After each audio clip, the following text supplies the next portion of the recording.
personal shortcomings. So let's get started.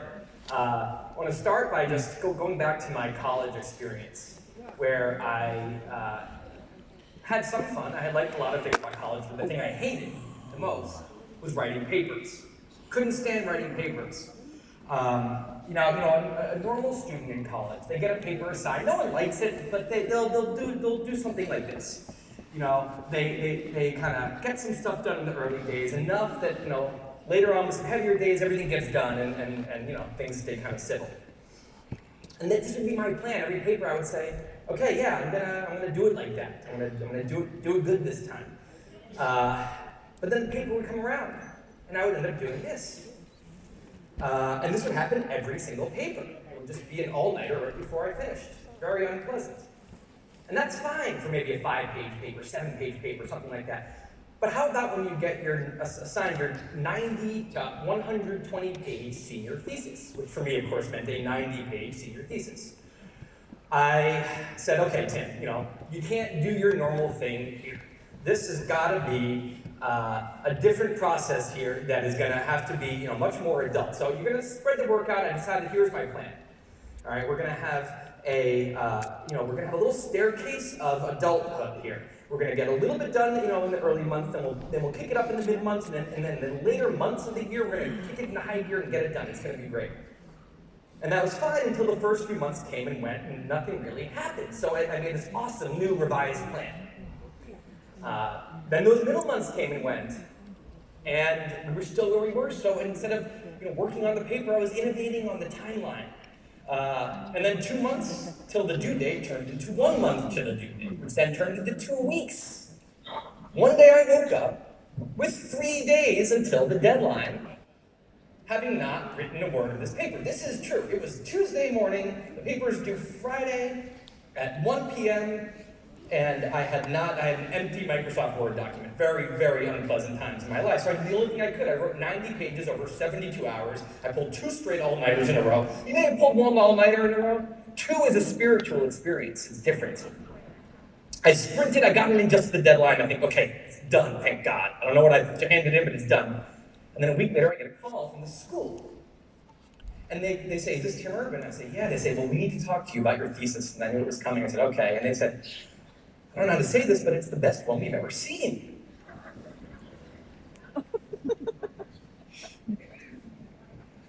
Okay, that last part didn't happen.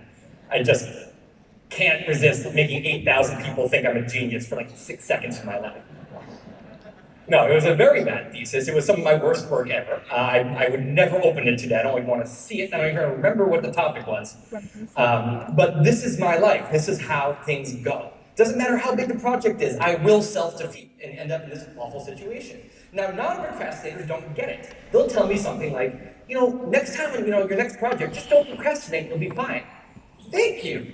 That's like telling someone who's having trouble with their diet, saying, just don't eat so much and you'll be fine. It's telling someone who's feeling, who's suffering from depression, just smile and you'll be fine. It doesn't work, okay? And so people don't understand that about procrastination. So today, as a writer, I'm a blogger, I decided it was time to actually take this on. I was going to write about procrastination, and I was going to explain to all the non-procrastinators of the world what goes on in the heads of procrastinators and why we do the things we do. So I turned to science, because I knew there's got to be something neurological going on here. This is not just a personality thing. This isn't just a self-defeating decision. There's something weird about procrastinator brains. So I went to an MRI lab, and I scanned my brain, and I got a non-procrastinator, a very proven, efficient person, to scan their brain too, and I compared them, and it was shocking, the differences. Now, if you're not a brain expert, you may not, be able to see these that clearly, but I'm going to show you 2 slides here, and I want you to see if you can notice the difference between the 2 brains. So here's the non-procrastinator's brain, okay? Now, look for a difference. Here's my brain. So we have a problem here, and that problem happens whenever we end up in kind of one of these situations. When it's time to get some work done, the rational decision maker wants to make the rational decision to do something productive, but the monkey has other ideas. So he takes the wheel and he says, actually, let's just quickly go on Amazon and we're going to look at stock prices and prices of cereal and old TVs, and then we're going to go up to the fridge and we're going to see if there's anything new in there since we checked 10 minutes ago. And then we're going to go on a YouTube spiral that takes us starting through creatures of the deep sea and ends much, much later with us watching 5 consecutive documentaries about Michael Jackson. At that point, it's going to be about 6 p.m. and, we have dinner at 7. There's just not going to be time on the schedule for work today. This is not a good situation. How do we end up here? The problem is this. The instant gratification monkey is not the guy you want behind the wheel in your mind. He lives entirely in the present moment. He doesn't learn any lessons from the past. He has no idea the future even exists. He just wants to maximize the ease and pleasure of the current moment. He cares about easy and fun. And if you're a dog or any other animal that the rational decision maker, that the instant gratification monkey is controlling, this isn't a problem. A dog who only does easy and fun things is a hugely successful dog. Humans, not quite the same story, maybe in ancient times. I don't know, I wasn't there. But today, we are in an advanced civilization, and it just doesn't work. The monkey has no idea the world we live in, does not understand that we're not in hunter-gatherer times, which is why we have another guy in our brain, this rational decision maker. Now, this part of our brain, this kind of prefrontal cortex, gives us the ability to do things no other animal can do. We can visualize the future, we can see the big picture, we can make long-term plans. And he just wants to take all of that into account and do whatever makes sense to be doing at any given moment. Now, sometimes it does make sense to do things that are easy and fun, like when you're having dinner or going to sleep or enjoying well-earned leisure time. Sometimes they agree, which is why we have an overlap, and that's great. But sometimes it makes a lot more sense to be doing things that are much harder and less pleasant for the sake of the big picture, and this is when we have a conflict. And for the procrastinator, this conflict tends to end up the same way every time, leaving the procrastinator spending a lot of time over here in this orange zone, an easy and fun place that makes absolutely no sense. I call it the dark playground. Now, any procrastinator in the room knows what I'm talking about when I say the dark playground. It's a place where leisure activities are happening at times when leisure activities shouldn't be happening, and that's why you don't actually have fun in the dark playground. The air is filled with dread and guilt and anxiety and self-loathing and all these classic procrastinator feelings. And so the question is, how does any procrastinator do anything? Why are they not all lying in a gutter somewhere? The answer is that every procrastinator has a guardian angel, someone who's always there for him in his darkest moments, someone called the panic monster. Now, the panic monster is sleeping most of the time, probably right now for most of you. But he suddenly wakes up when a deadline gets too close, or when there's danger of public embarrassment or a career disaster or some other scary consequence. And that reminds me of actually my own situation about 2 weeks ago, when I'm thinking, you got a big talk coming up. The rational decision maker is thinking about this talk. It's in Sydney, and he's saying, we should probably work on this and prepare for the talk. The monkey said, yeah, I totally agree, but I also want to buy an ant farm. And so we did. I bought an ant farm. And I've been looking at the ant farm a lot. Now, when we get to 1 week before the talk, and the rational decision maker is saying, okay, but now we gotta work on the talk, and the monkey's saying that the 2 tunnels are about to connect. We gotta just see what happens with the ant farm. So we're looking at the ant farm more. And then I get to Sydney, and they decided to show me the theater. You want to see where you're going to be doing your talk? And I come here, and the seats go up to the sky. And guess who woke up?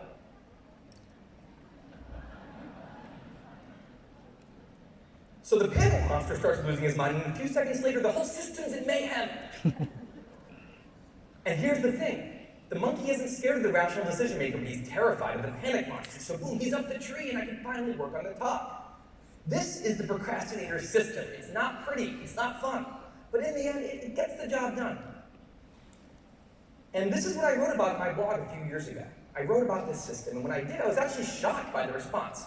I got thousands of emails from all different kinds of people from all over the world doing all different things. There were teachers and doctors and painters and engineers and lots of PhD students. And they're all saying to me the same thing. They're saying, I have this problem too. But the thing that stuck out at me was that these people weren't talking about, oh, this funny problem with, the all-nighter before the deadline, these people were talking about how this monkey had taken a toll on their lives, about how this was ruining their ability to do anything they wanted to do. And so I'm thinking, if the procrastinator system works, like I just said, then what's going on? Why are these people in such a dark place? And so I think we can get to that answer by looking at an old tool called the Eisenhower matrix. Now, the Eisenhower matrix, basically it divides anything you could be doing, it assigns it 2 different scores, how important that thing is and how urgent it is. Now, on the important front, we can maybe define important as things that are that matter, that contribute to your long-term goals, values, or mission. And the reason this is named after Eisenhower is because he was notoriously productive. He was the president of the United States. He was the general in World War II. You can't do that if you're a procrastinator. And so he had his system. He had the 4 Ds. So for stuff above the line, above the middle line, that's the important stuff. He would either do it now if it's urgent, or he would decide when to do it if it was not urgent. These are the important things. The stuff below the line, he wasn't going to waste his one life on too much of this. He was going to try to delegate it away if it had to get done, and otherwise, just skip it. That's great for Eisenhower. I'm happy for him. The procrastinator does things a little differently, as you might imagine. We have our own 4 Ds. So we start here. Okay? The not important, not urgent stuff. That is where the procrastinator lives. If you ever go there, just reach out to them, they're all around. Now, the panic monster, don't forget, he's around, and that's why the procrastinator sometimes ends up in quadrant 1 and 3. When something urgent is happening, they'll freak out and get it done. How about quadrant 2? How about the stuff that's important, but it's not urgent? There's no deadline on it. Well, the procrastinator has a plan here too. He assigns it to his assistant. He's the best assistant in the world. Future him. I wish you guys could meet future Tim. He's the best. He takes whatever I give him without complaining. He just says, yes, I'll do it. I put all the hard work into his plate, and it's great, except this one issue with him, which is that he doesn't exist. Anytime I get to the future where he's supposed to be, he's not there. It's a stupid present with the monkey. This is a problem. So we end up with the big quadrant 2 problem. Now, it doesn't always feel like a problem. This is the tricky thing about quadrant 2, because sometimes people who are actually neglecting the important stuff are doing a lot of this.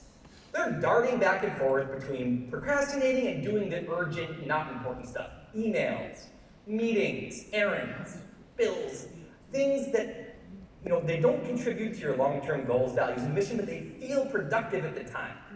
So, if you think about it, important as what could be on your epitaph, potentially. When you're in your deathbed, and you're thinking back about your life, what matters? Emails are never on that list. Meetings are never on that list. Errands are never on that list. And yet, after a long day of those, or a long week, and you cross them all off your list, you feel great, you feel productive. You're not being productive at all. Now, sometimes your job puts deadlines on things that are important. So sometimes you'll be doing this, and that's great if you happen to have one of these jobs. If you happen to have deadlines on important things, but most of us don't. When you take a big step back and think about what's really important, most of those things don't have deadlines. So we're back to quadrant 2 here. We have a problem. If you think about quadrant 2, why does it matter so much?